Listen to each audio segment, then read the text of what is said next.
हदीस पाक में तो इरशाद फरमाया कि जहन्नम जिसकी आग 69 गुना ज़्यादा गर्म है दुनिया की आग से, और वहाँ जो पानी पीने को मिलेगा खौलता हुआ।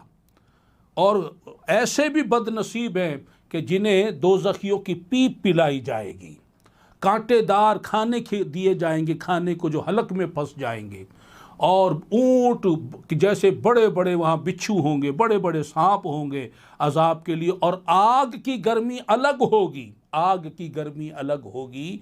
और दोज़ख की आग, दुनिया की आग जलती है तो रोशनी देती है, और दोज़ख की आग जलती है तो अंधेरा फैलाती है, और अंधेरा बज़ाते खुद एक तकलीफ दे, एक अजाब है।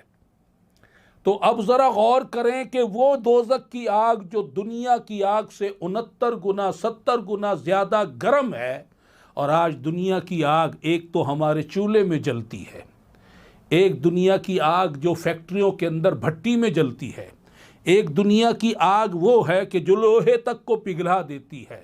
तो अब दुनिया की आग से 69 गुना ज़्यादा गर्म जो है वो दोज़ख की आग है। हमें कभी ख्याल आया कि ये आग जिसको हमने अपनी बदआमालियों से, बद किरदारियों से, बेहयाइयों से, बुराइयों से अपने ऊपर वाजिब व लाजिम कर लिया है, तो इससे आज़ादी की भी कोई सूरत निकालनी है, इससे बचने की भी कोई सूरत निकालनी है। और उसके लिए गनीमत हमारे लिए कि एक अशरा मिल गया, माह रमज़ान मिल गया, पहला अशरा भी चला गया, दूसरा अशरा भी गुजर गया, अब तीसरा अशरा सर पर, तीसरा अशरा आ चुका है, और अब ये धीरे धीरे ये भी जा रहा है। और हम लोग अब इस अशरे को देखने की बजाय ईद को देख रहे हैं कि ईद में इतने दिन रह गए, ये तैयारी कर लो, वो तैयारी कर लो। दोज़ख से आज़ादी की तैयारी का ज़हन नज़र नहीं आ रहा।